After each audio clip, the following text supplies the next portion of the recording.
S'il reste agile sur son vélo aujourd'hui, Christian Coigny a dû patienter longtemps avant de retrouver les joies du pédalage en forêt. Il y a quelques années, une méchante arthrose de hanche lui a valu bien des déboires. En 2006, à l'âge de 39 ans, j'ai dû me faire opérer de la hanche gauche. Opération qui s'est très bien déroulée. Et puis j'ai pu reprendre mes activités, on va dire, normales. Donc pour moi, c'était, j'ai envie de dire, affaire classée au moment de cette opération-là, en 2006.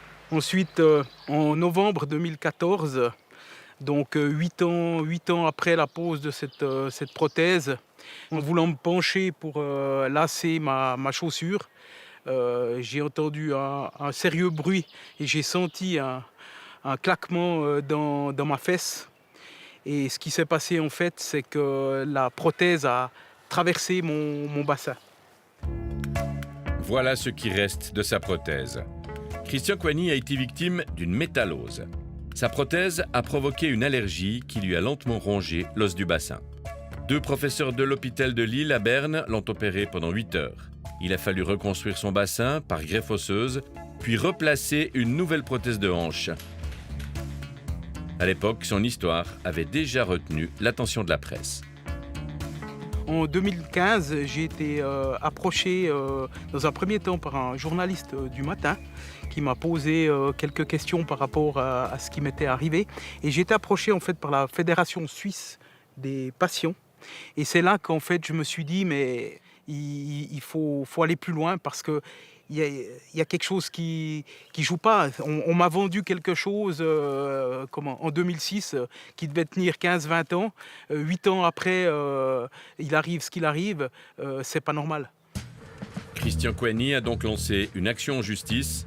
La procédure est toujours en cours aujourd'hui. Tout ce que j'ai vécu et tout, ça a un prix. Ça a un prix. C'est une souffrance. Et à un moment donné, on doit reconnaître cette souffrance.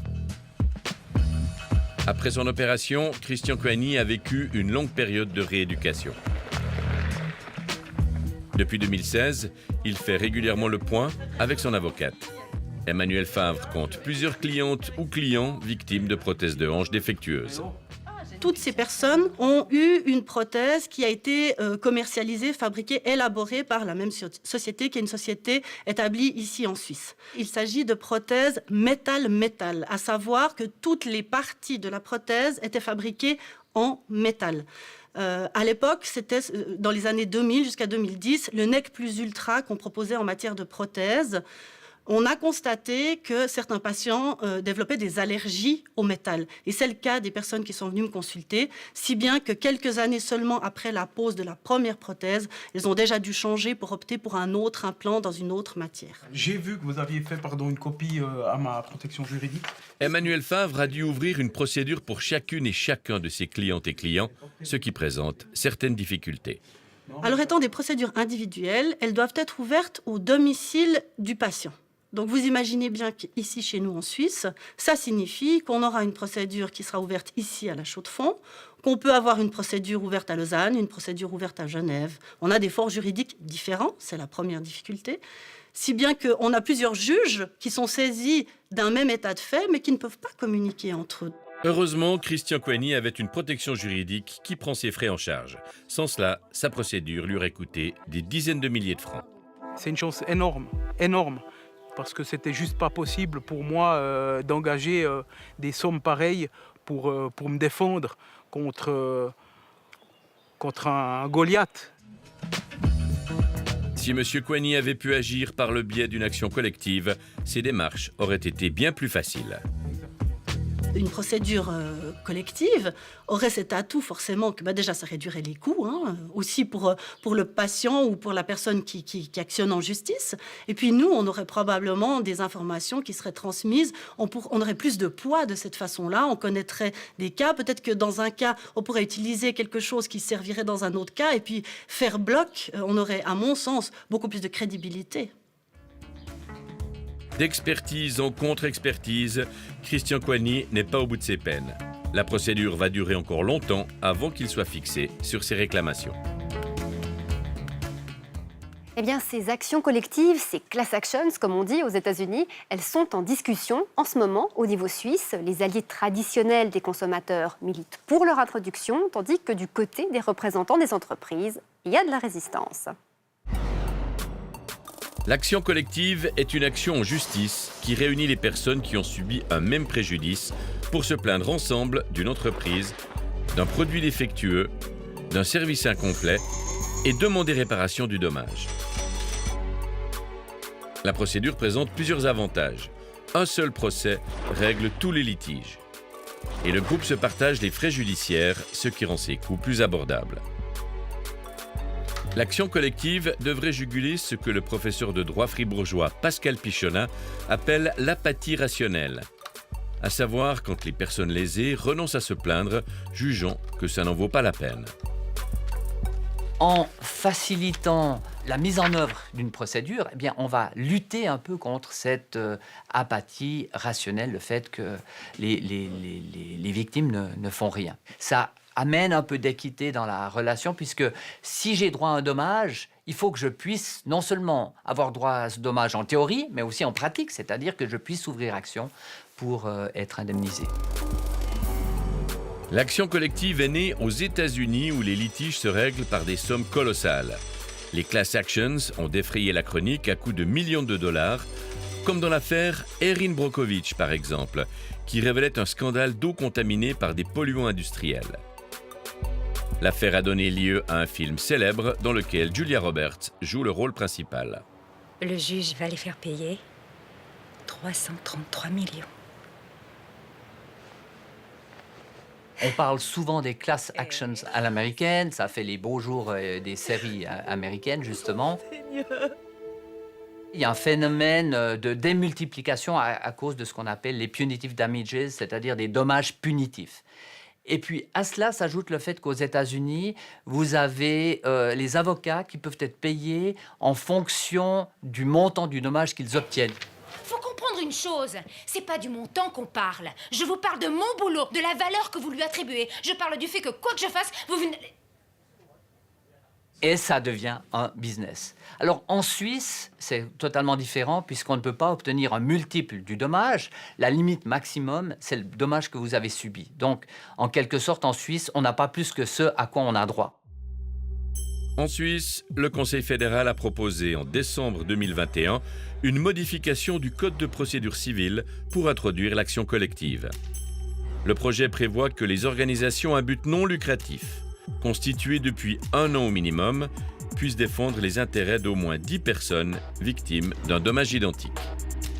L'idée du projet du Conseil fédéral, c'est d'éviter qu'on fasse vite une organisation pour lancer, en guillemets, une attaque contre une entreprise, par exemple. Là, vous avez justement des organisations de protection des consommatrices et consommateurs, mais ça pourrait aussi être même l'USAM, hein, une organisation qui défend les intérêts de ses membres, pourrait tout à fait le faire si des PME sont touchées par, je ne sais pas, des arnaques au bottin téléphonique. On le sait, c'est des pratiques qui avaient lieu, et là, ça donnerait tout à fait lieu à une telle procédure. En Suisse, les organisations de défense des consommateurs sont les fers de lance du projet, notamment la FRC.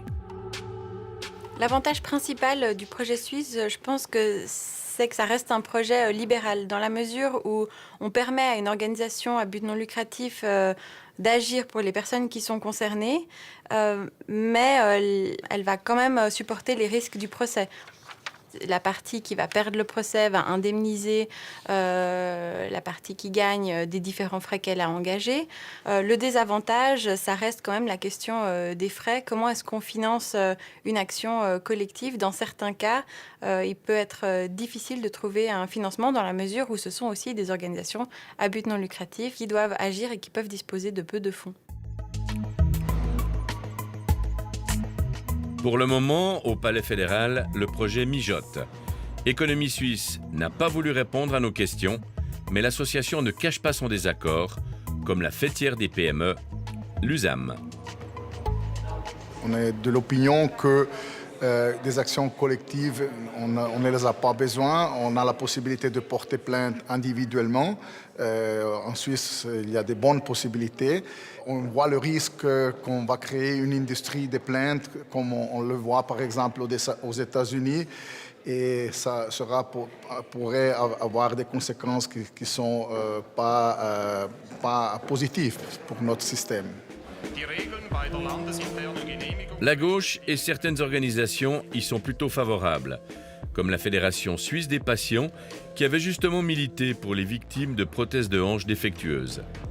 Sur les 50 personnes qui étaient touchées et victimes d'une pose de prothèse qui était défectueuse, eh bien on en a beaucoup qui ont dû renoncer à la procédure. Avec une action collective, on aurait fait une action pour ces 50 personnes et on aurait obtenu gain de cause. Et donc ces 50 personnes auraient été dédommagées d'un coup. Et donc ça faciliterait vraiment beaucoup finalement la mise en œuvre des droits collectifs. Dès qu'une plainte est déposée, on sait qu'il y a un dégât au niveau d'image pour l'entreprise qui est touchée. Il y a une sorte d'effet moralisateur qui, à notre avis, n'est pas souhaitable. Le déficit d'image, c'est seulement si elles ont fait faux. Le déficit d'image, c'est s'il y a des actions collectives qui aboutissent, s'il y a des actions collectives où le juge décrète que les consommateurs, les patients ont eu raison de la faire. Et donc, moi, ça a plutôt un effet préventif, c'est-à-dire que peut-être que les entreprises qui aujourd'hui savent d'ores et déjà qu'elles ont des pratiques douteuses, eh bien, elles feront différemment à l'avenir. Je vous donne un exemple. Un vol de la Suisse à Lisbonne annulé à cause de la crise du coronavirus était remboursé, mais le retour de Lisbonne en Suisse n'était pas remboursé, ce qui est complètement contraire à tous les droits, mais c'était des petits montants, et la compagnie avait tablé sur le fait que les gens ne feraient pas de procédure. Eh bien, demain, avec les actions collectives, évidemment, il y a des centaines de personnes, des milliers de personnes qui peuvent se mettre ensemble pour dire cette pratique commerciale est injustifiée, c'est un petit montant mais qui concerne beaucoup de monde, et nous pouvons avoir un jugement qui redonne la justice, qui rétablit le droit pour toutes ces personnes. Les détracteurs du projet redoutent aussi un risque de faillite des entreprises mises en cause. Une pression sur les prix pour celles qui doivent financer leur défense ou un encombrement des tribunaux engorgés par des plaintes collectives. Mais pourquoi est-ce que ça se produirait chez nous si on voit que ça ne s'est pas produit dans les autres pays de l'Union européenne? Si on regarde le Portugal qui connaît l'action collective depuis 1995, la France, la Belgique depuis 2014, puis j'en passe, on se rend compte que ces risques ne sont pas avérés. En Suisse, le Parlement devrait débattre du projet en plénum l'an prochain. Et on précise que le Parlement a demandé au Conseil fédéral de lui fournir des informations complémentaires, notamment une comparaison détaillée de la pratique dans d'autres pays européens. Et parmi les pays qui connaissent cette pratique, justement, l'Italie, où l'on vous retrouve, Paolo Martinello. Bonsoir. Bonsoir, bonsoir. Vous êtes avocat, président de la Fondation Altro Consumo qui défend les consommateurs italiens. Alors, l'action collective, elle existe chez vous depuis une dizaine d'années. Qu'est-ce que ça a changé? Concrètement, on a eu la possibilité, comme organisation des consommateurs, d'introduire devant les tribunaux italiens une série de cas dans des secteurs très importants pour les consommateurs, les services bancaires, par exemple, commission illicite des concurrents bancaires, violation des droits de la concurrence avec des augmentations de prix pas régulières, pas légitimes, dans le secteur de la publicité, des pratiques commerciales déloyales, la publicité trompeuse. C'est-à-dire, dans toute une série de secteurs cruciaux, les consommateurs ont eu la possibilité d'être écoutés par les juges. On n'a pas toujours gagné. Quelquefois, on a fait des accords, quelquefois, on a obtenu des résultats, mais disons, le panorama de la protection des droits des consommateurs a changé, a amélioré. Le cas emblématique, évidemment, c'est celui du Dieselgate avec les moteurs truqués de VV. Là, comment est-ce que vous avez pu utiliser cet outil? Mais ça, c'est le cas le plus intéressant, le plus grand, au niveau italien et peut-être aussi au niveau européen. On a eu l'adhésion de 63 000 consommateurs italiens à l'action collective qu'Altro Consumo a menée a introduit avant la Cour de Venise. On a déjà gagné le premier degré du jugement. 63 consommateurs ont obtenu sur le papier, une indemnisation de 300 €. Maintenant, l'appel est court, on va voir, mais ça, c'est déjà un résultat que sans l'extraction collective, on ne pouvait pas imaginer. Ouais, on guettera avec curiosité évidemment le verdict dans l'appel de VV dans ce dossier. Merci beaucoup Paolo Martinello, très belle fin de journée à vous. Bonne soirée. Et en Suisse aussi, l'ampleur du Dieselgate est importante. 175 000 véhicules sont concernés, mais évidemment, leurs propriétaires ont dû se défendre autrement. Printemps 2011, la famille Valenza Lions à Nyon a besoin d'un nouveau véhicule. Plus spacieux, plus performant, la famille choisit un VW Touran diesel. On s'est décidé pour ce modèle-là, d'autant plus qu'à l'époque, il présentait en fait le moteur diesel qu'on a acheté comme étant très performant et puis économique en termes de consommation. Il avait cette faculté magique d'être économe en carburant et bon pour l'environnement. Un facteur majeur.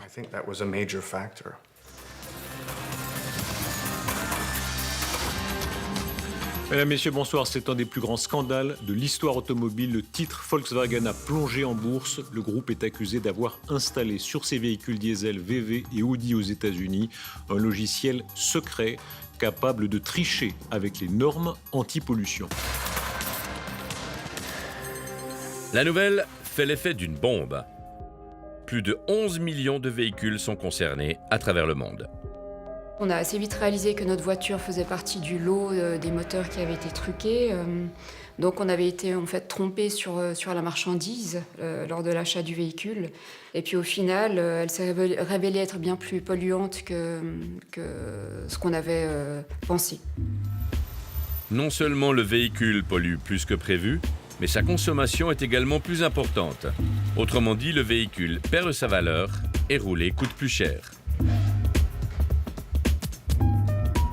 Katia et Joshua Lyons décident de porter plainte, avec l'aide de la FRC qui recommande à ses membres d'emboîter le pas à l'action collective des clients lésés en Allemagne. La FRC nous a conseillé de rejoindre une action collective qui était menée en Allemagne par le groupe MyRight. Et puis en fait, ils ont présenté ça vraiment comme une approche sans risque, parce qu'il n'y avait aucun frais à verser. Et puis parce que MyRight endossait en fait tous les coûts liés à la défense. Donc c'était vraiment une façon de mettre plus de poids à notre demande en rejoignant en fait un groupe plus large de consommateurs lésés. En 2020, VW accepte enfin d'indemniser 240 000 clients allemands. Mais les Suisses ont été exclus de la négociation. Pour les Suisses, l'association MyRight fait alors recours au tribunal fédéral allemand. Sa décision est tombée en juin dernier. On a reçu une très bonne nouvelle dans la mesure où la Cour suprême allemande a confirmé la qualité pour agir de Financial Right, qui est l'institut financier qui agit pour ces personnes sur la base de cession de créances devant les tribunaux allemands. Et maintenant, l'affaire pilote va retourner devant les tribunaux de première instance pour enfin statuer sur la vraie question, quel est le dédommagement auquel les consommateurs suisses ont droit. Autrement dit, les Suisses qui ont rejoint MyRight ou My Financial Rights, c'est la même chose, gardent intactes leurs chances de se voir indemnisés. Aux États-Unis, j'ai un ami qui a rejoint la procédure légale et qui a abouti à un accord en quelques mois. C'est clair que l'entreprise a triché. La conspiration a provoqué des dommages importants aux consommateurs et à l'environnement. Et mon ami a obtenu un remboursement complet.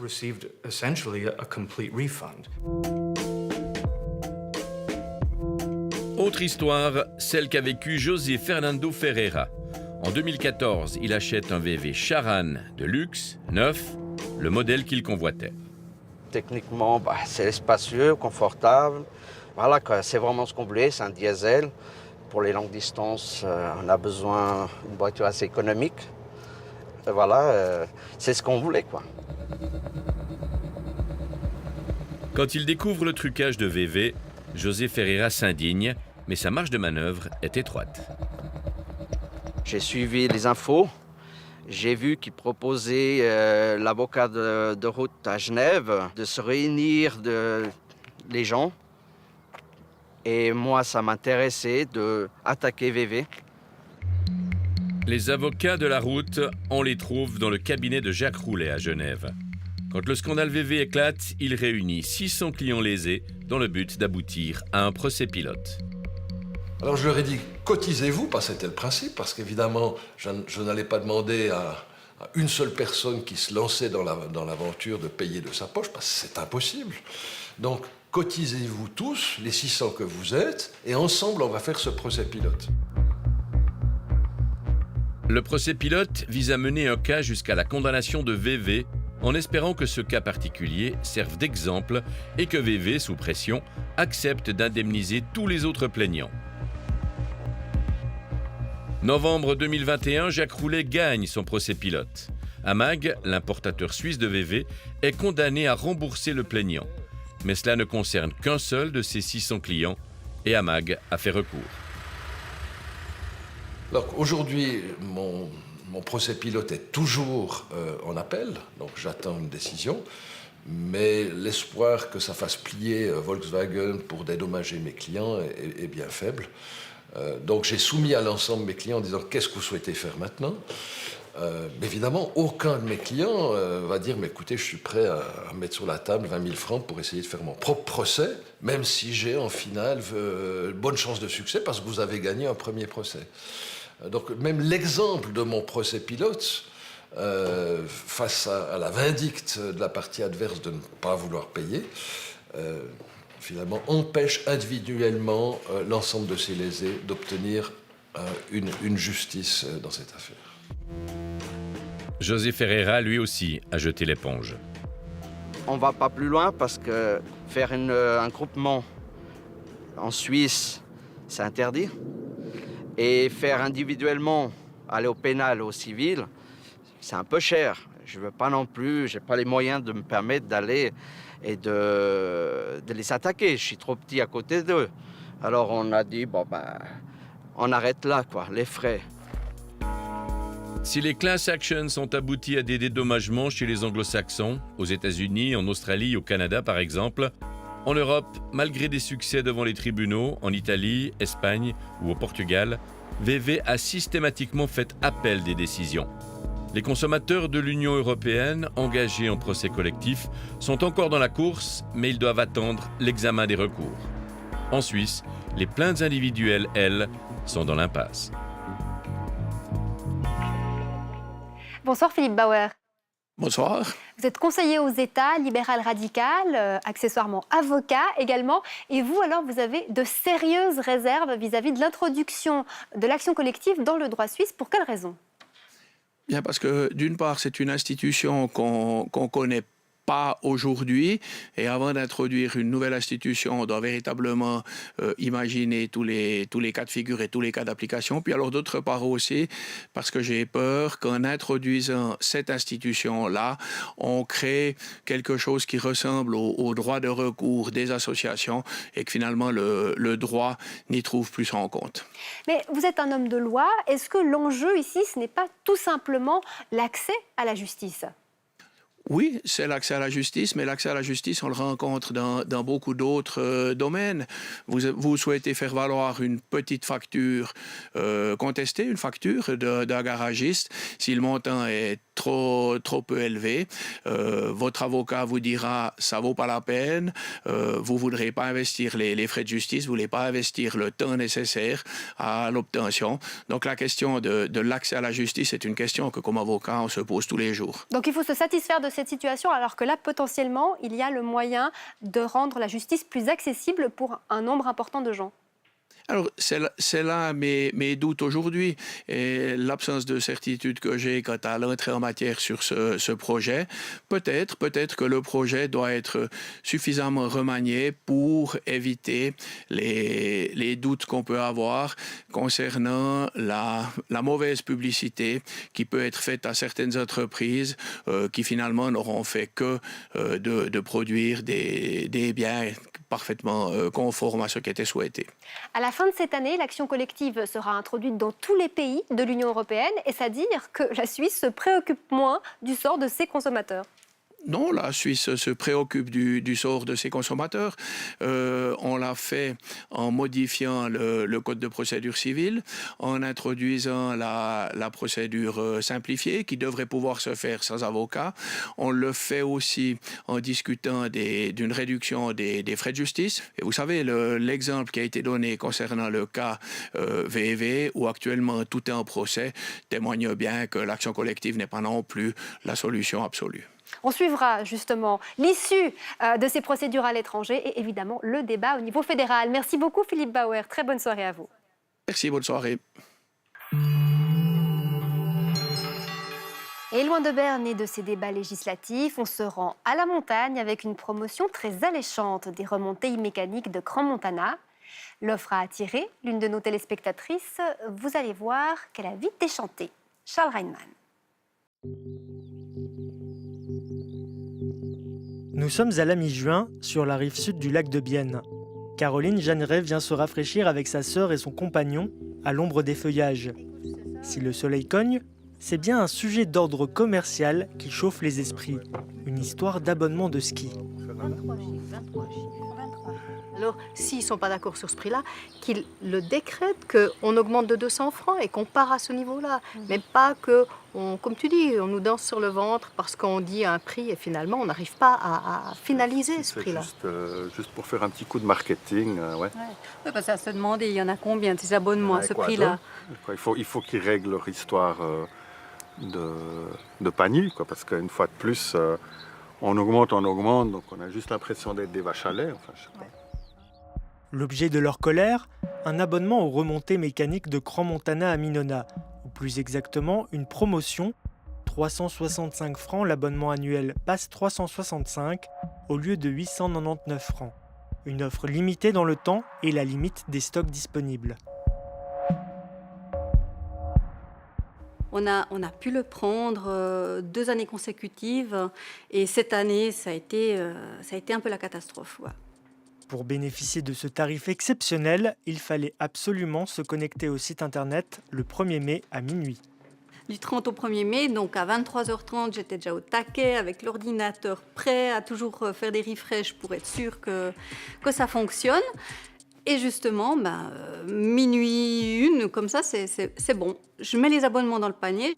Et c'est après, justement, que je n'ai pas réussi à reprendre toutes mes données, que j'ai dû tout réintroduire. Nom, adresse, les dates de naissance, le numéro des cartes. Et quand enfin, j'en avais pour 4 personnes, quand enfin j'arrivais en fin de procédé, ça m'indiquait que l'abonnement n'est plus valable à ce prix-là. Pourtant, c'était dans mon panier. Donc voilà, j'ai réessayé une seconde fois et chaque fois le prix augmente. Deuxième fois, exactement la même chose. Et ça ne sauvegardait pas les données, donc on doit tout réintroduire. La tension qui commence un petit peu à monter et tout ça, finalement, c'est mon compagnon qui a essayé une 3e fois parce que moi, je me disais, je fais un truc faux, quoi.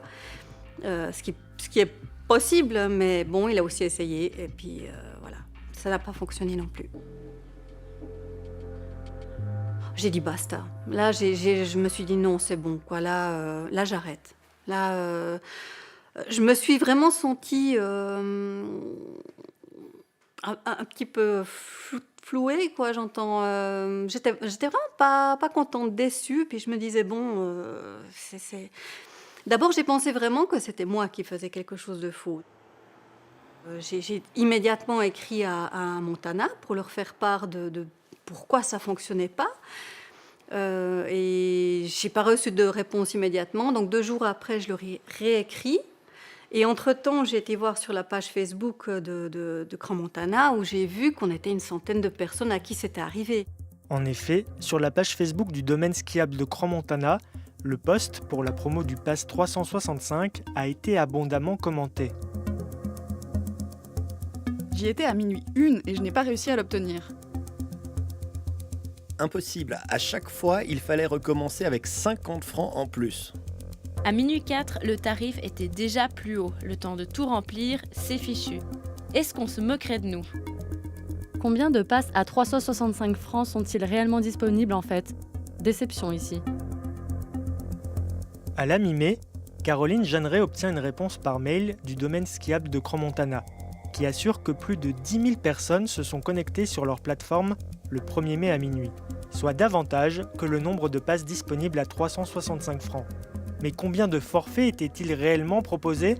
Mystère. Toujours est-il que la direction de CMA a proposé à Caroline Jeanneret une remise de 100 francs sur son abonnement.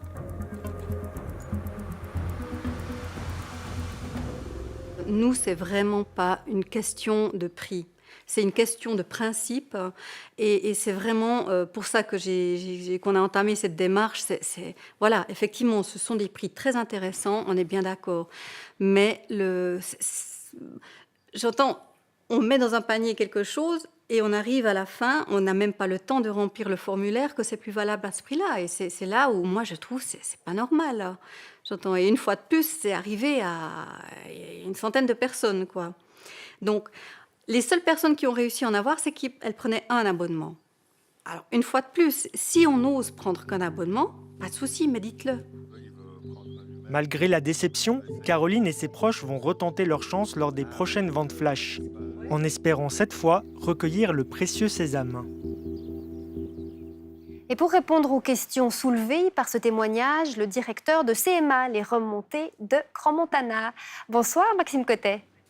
Bonsoir Madame Bourget. Merci d'avoir accepté notre invitation. Alors, comment est-ce que vous justifiez l'impossibilité pour de nombreuses personnes d'accéder à cette offre ? Tout d'abord, il faut rappeler que CMA, quand on s'est lancé dans le dynamic pricing pour tous nos produits, on l'a étendu sur les passes annuelles et passes saison, ce qui est assez atypique en Europe, voire même aux États-Unis. Donc forcément, dans cette démarche-là, on peut être considéré comme pionnier et on essuie les plâtres de cette nouvelle démarche, mais qui est très intéressante. Ensuite, ça fait 3 ans, comme je vous l'ai dit, qu'on a lancé ce nouveau concept de 5 préventes par an avec un lancement qui était fait à minuit traditionnellement et puis des clients qui sont de mieux en mieux préparés, de mieux en mieux informés. Et on peut dire que sur la vente du 1er mai, on a été victime de notre succès puisque, comme c'était dit dans le reportage, on a eu 10 000 connexions à minuit, ce qui représente un petit peu moins du volume total de nos abonnés. Donc forcément, on n'a pas pu satisfaire la demande. Sachant que la demande est validée au moment du paiement et non du panier. C'est pour ça qu'un certain nombre de clients n'ont malheureusement pas pu valider le panier au prix qui était annoncé. Le produit étant épuisé, on n'a pas la possibilité de changer le prix juste avant le paiement, puisque ça, c'est pas possible. Il faut recommencer la vente. C'est vrai que c'est une contrainte, mais c'est une manière légale aussi de fonctionner quand un produit est épuisé. 10 000 personnes qui se connectent en même temps. Combien de passes 365 est-ce qu'il y avait ce soir-là ? Alors, ça, c'est un chiffre qu'on ne dévoile pas. Il y en avait plusieurs centaines. Mais quand vous voyez 10 000 connexions en une nanoseconde quand on ouvre les ventes, forcément que ça pose problème pour arriver à satisfaire toutes les demandes. Vous avez pris des mesures depuis pour que ça ne se reproduise plus. Qu'est-ce qui a changé ? Alors tout à fait. On a analysé le problème puisqu'on était présent quand les ventes ont été lancées. Pour la prévente du mois de juillet, on a finalement changé le principe qui est de dire le lancement se fait à une heure qui est inconnue, qui est dans une fourchette de temps qui est entre 19h et 7h du matin. Et là, on a vu effectivement le phénomène diminuer, puisqu'on a pu étaler les ventes. On avait, par exemple, 400 réclamations au mois de mai par rapport à ce problème. Sur le mois de juillet, on était retourné à une moyenne normale d'une centaine de réclamations par rapport à la vente qui regroupe toutes les thématiques, y compris le prix. D'un mot encore, et au-delà de ce cas précis, CMA aligne les résultats négatifs, la pression avec les coûts de l'énergie augmente sur les remontées mécaniques. Est-ce que le prix moyen, le tarif moyen des forfaits va augmenter à Crans-Montana ? Alors, notre base de prix est préparée pour l'année complète. Évidemment qu'avec la stratégie Dynamic Pricing, nous pilotons le prix moyen, mais actuellement, il n'y a pas de modification. Vous avez souligné les chiffres rouges de l'exercice précédent. Aujourd'hui, les chiffres sont bien meilleurs au niveau de CMA. On a même une belle perspective d'être à l'équilibre en fin d'année, puisqu'on clôture notre exercice au 31 décembre. Merci beaucoup pour vos réponses, Maxime Cotet. Très belle soirée à vous en Valais. Merci beaucoup, à bientôt. Bonsoir Viviane Gabriel. Bonsoir. Plaisir de vous retrouver après ces semaines d'ABEDT. Alors, qu'est-ce qui vous a marqué dans l'actualité conso de ces dernières semaines? Alors, fini l'été, on va plonger dans une ambiance beaucoup plus hivernale. On va parler chauffage avec l'histoire d'une téléspectatrice. Elle habite la campagne fribourgeoise, une villa mitoyenne. À côté, il y a son frère. Ils ont construit il y a une vingtaine d'années et choisi pour se chauffer un système de chaudière à pellets. Oui, les pellets, ce sont donc ces petits granulés de bois. Exactement. Cette chaudière, c'était un investissement à l'époque, mais bon, voilà, ils voulaient de l'énergie renouvelable et surtout ne pas dépendre d'un pays étranger producteur de matières premières. Voilà l'installation et sa propriétaire. On a prévu un local qui se trouve juste ici, où l'on peut stocker jusqu'à 10 tonnes de pellets pour, bien sûr, les 2 villas. Et vous utilisez quelle quantité de pellets pour une année? Pour une année, en général, ça tourne autour de 4 tonnes et demie, 5 tonnes. Mais comme par exemple, si on prend ce printemps qui était très chaud, on a moins employé, peut-être 3 tonnes et demie, 4 tonnes par ménage. Et puis vous êtes contente de ce système que vous avez choisi pour chauffer votre maison? Oui, alors les pellets, on est très contents. En plus, c'est de la forêt, c'est local. Et l'entreprise qui effectue les pellets se trouve à vol d'oiseau, à pas plus de 10 km de la maison. C'est aussi une économie d'énergie pour les transports et tout. Une propriétaire très enthousiaste, donc, même si cette année, les réserves qu'elle a constituées pour passer l'hiver lui ont coûté beaucoup plus cher que prévu. Exactement. L'an dernier, elle a payé 286 francs la tonne de pellets suisses. Cette année, c'était 425 francs la tonne. Et encore, elle a surveillé les prix pendant des semaines pour le trouver à ce tarif. Et depuis, le cours du pellet a pris l'ascenseur. À ce jour, en tout cas, il est passé 590, donc il approche les 600 francs la tonne.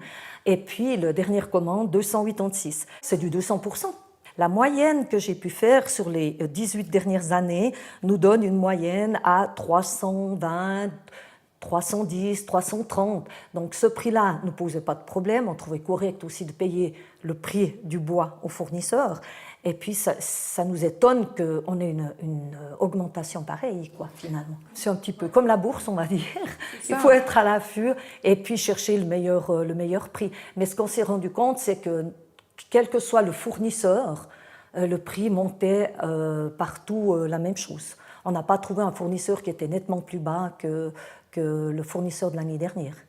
On est fâché quand même parce qu'on pousse les gens à mettre une énergie avec des produits renouvelables et puis de ne pas être dépendant des autres pays. Et finalement, on se retrouve dans la même catégorie que les personnes qui ont une chaudière à mazout ou une chaudière à gaz. Non, on ne comprend pas. Et je me suis renseignée auprès d'une personne qui a beaucoup travaillé dans la filière du bois. Elle m'a confirmé que le prix du bois, à la base, n'avait augmenté que de 10, maximum 15%. Donc on est loin du 100% de plus, enfin du 200% du prix de vente actuel. Ouais, effectivement, ces variations de prix sont spectaculaires, mais est-ce que c'est vrai ça?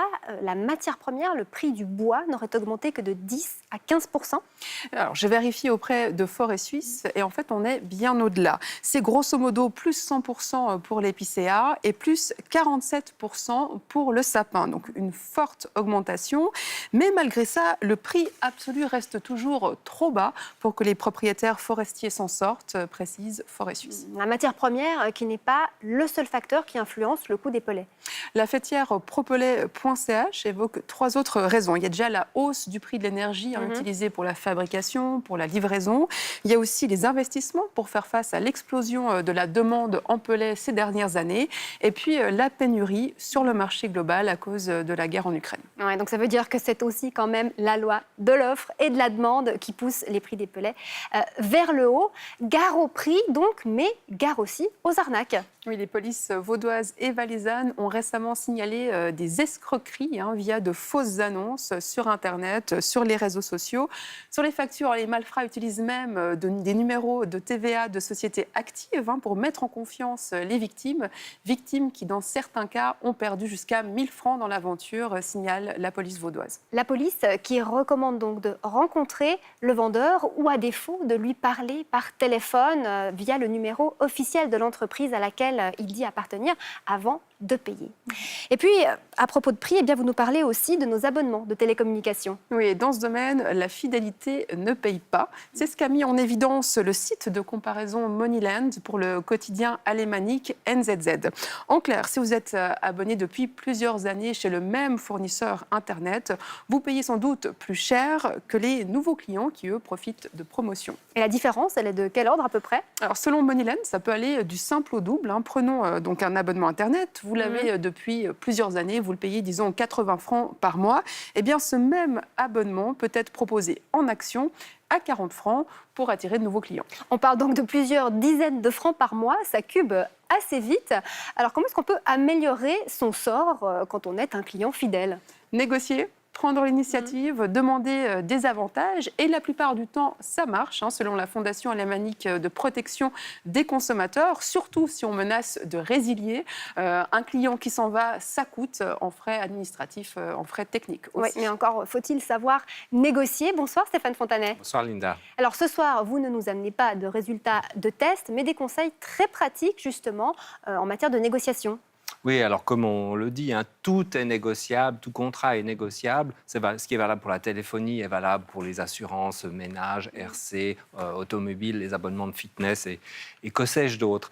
Le problème, c'est qu'on a tout ça dans des classeurs, on ne sait pas trop quelles sont les dates d'échéance. Donc la première chose à faire, c'est de prendre vos classeurs, si c'est dans des classeurs, un papier et un crayon, et de lister tous ces contrats, lister les dates de fin de contrat, lister les délais de résiliation, 2, 3 mois, et puis mettre une date encore, je dirais, 3 mois plus tôt dans le temps. Et puis sur cette base-là, vous mettez tout ça dans un agenda ou vous l'accrochez cette liste au-dessus de votre téléphone et le moment venu, vous lancez les hostilités, vous contactez la concurrence, vous obtenez des offres intéressantes ou pas.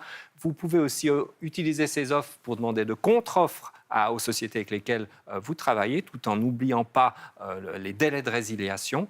Et puis au final, quand vous recevez le contrat, vous n'oubliez pas de le relire parce qu'entre ce que vous avez discuté au téléphone et le résultat sur le papier, parfois les vendeurs oublient de mettre les données entièrement à jour. Ouais. Et si vous n'êtes toujours pas satisfait de ce que vous avez obtenu en négociant, eh bien vous pouvez toujours changer d'opérateur. Et là, il y a du nouveau en matière de résiliation, Viviane. Oui, on vous en parlait au mois de mars. Sunrise UPC avait alors décidé de n'accepter plus que des résiliations par téléphone ou par chat, plus de résiliations par écrit, et idem chez Salt.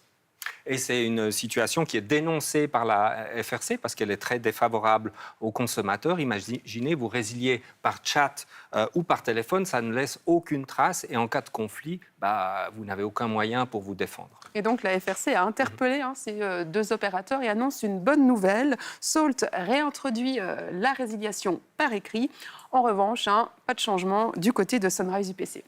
Merci beaucoup à vous deux pour vos lumières. Viviane Gabriel, c'était votre dernière chronique puisque vous quitterez tout bientôt cette émission. On vous remercie beaucoup pour toutes ces petites informations que vous avez extraites des flots de l'actualité pour les décrypter sur ce plateau pendant 2 ans. On vous souhaite bon vent. Merci beaucoup et aussi à toute l'équipe d'À Bon Entendeur.